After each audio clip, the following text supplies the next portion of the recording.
ఆ అమెరికాలో ఆయన ఎలా మాట్లాడనే ఓ షార్ట్ వేసి పడేసాడు ఒకడు. పబ్లిక్లో మాట్లాడుతుంటే కాల్ చేశారు కదా, ఆ క్లిర్క్ని ఎందుకు కాల్ చేశారు? డ్రగ్స్ గురించి మాట్లాడుతున్నాడు. సేమ్ జెండర్తో మీరు ఈ సెక్సువల్ అఫైర్స్ కరెక్ట్ కాదు, ఈ హోమోసెక్సువల్స్ అవి కరెక్ట్ కాదు, అది దైవ విరుద్ధం, మారండి అని చెప్పాడు. వేశారు అంతే ఒకటే షార్ట్. అంటే అదొక బాధ. అంటే నేను తప్పు చేస్తున్నానని నువ్వు చెప్పకూడదు, నా ఫ్రీడమ్కి నువ్వు భంగం కలిగించినట్టు అని అనుకుంటున్నారు వాళ్ళు. కానీ ఒకటి గుర్తుపెట్టుకోండి, దానివల్ల నీకు వచ్చే ప్రయోజనాలు శూన్యం.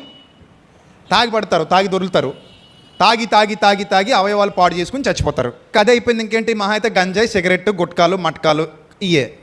ఇంకేంటి ఎంజాయ్ అంటే ఫ్రెండ్స్తో బూత్ మాటలు ఆడుకుంటూ, సరసోక్తులు ఆడుకుంటూ, డబల్ మీనింగ్ డైలాగులు ఆడుకుంటూ దేశాలు తిరిగి వస్తారు. యవనస్తులకి ఎక్కువ టూరిస్ట్ స్పాట్లు ఏమైనా ఉన్నాయంటే గోవా లాంటి ప్రదేశాలు మాత్రమే. ఆ బీచ్ల్లో బికినీలు వేసుకు తిరగటాలు ఇష్టం చాలామందికి. సరేరా బాబు ఇవన్నీ ఎంజాయ్ చేసేయండి అంటే ఎంజాయ్ చేసి చచ్చిపోయారు. ఒక్క మంచి పనైనా చేశాడా? చేయలా. అందుకే వీళ్ళు సత్తే ఏ గొడవ లేదంటారు. వీళ్ళు ఈ ఎదో పనులన్నీ చేయడానికి ఏ రిస్క్ లేదు కాబట్టి సత్తే ఏ గొడవ లేదు. కానీ దేవుడు ఏమన్నాడు? సత్తేనే అసలు గొడవ అంతా ఉందన్నాడు. తాకముందే ఏ గొడవ లేదు, కానీ సత్యాక మాత్రం చాలా పెద్ద గొడవ ఉందరో అన్నాడు. ప్రసంగ గ్రంథం మీరు చదివితే అది చెప్తాడు. యవ్వనుడా, నీ యవ్వన కాలమందు నీ దృష్టి యొక్క ఇష్టము చొప్పునను నీ కోరిక చొప్పునను ప్రవర్తించుము.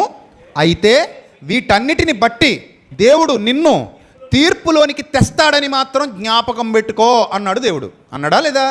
అన్నాడు. అంటే ఆయన ఏమని చెప్తున్నాడు? సత్తే ఏ గొడవ లేదంటున్నాడా? సత్యాకనే అసలు గొడవ అంతా ఉందంటున్నాడా? దేవుడు అన్నాడు నేను నమ్మాలి. మనుషులుగా మీరు చెప్తే నేను ఎందుకు నమ్మాలి? దేవుడు ముఖ్యమా, మీరు ముఖ్యమా? మీ మాట నిజమా, దేవుడు మాట నిజమా? మిమ్మల్ని సృష్టించిన మీ తండ్రి దేవుడు. మీరేం చూసి రాలా, ఆయన మిమ్మల్ని చేసి వచ్చి చెప్తున్నాడు. అర్థమైందా? మిమ్మల్ని చేసి వచ్చినోడు చెప్తున్నాడు. మీరు చూసే రాలేదు, మీరు చెప్తారు ఏమీ లేదండి, సత్యాక ఏమి ఉండదండి అంటాడు. ఈడు చచ్చేవాడే. పో నీకైనా తెలుసా, చూడగలవా, సావకముందు ఏమీ లేదని నువ్వు చూసి చెప్పగలవా అంటే ఈడు ఏమీ చేయలేడు. సత్తే ఏ గొడవ లేదని చెప్తాడు అంతే. కానీ నీకు చావు నిర్ణయించిన వాడు చెప్తున్నాడు, నీకు పుట్టుక నిర్ణయించిన వాడు చెప్తున్నాడు, ఈ సృష్టికర్త చెప్తున్నాడు. చచ్చాక చాలా పెద్ద కథ ఉంది, జాగ్రత్త అంటున్నాడు. ఎవరి మాట నమ్ముదాం? తొందరపాటి పుసుకుని నీ మాట నమ్మాను అనుకో, నువ్వు నేను కలిసి నిండా మునిగిపోయి ఒకటి మొహంలో ఒకటి చూసుకుని చెప్పుతో కొట్టుకోవాలి ఇద్దరును. నేను నమ్మితే గిమ్మితే ఎవరి మాట నమ్మాలి?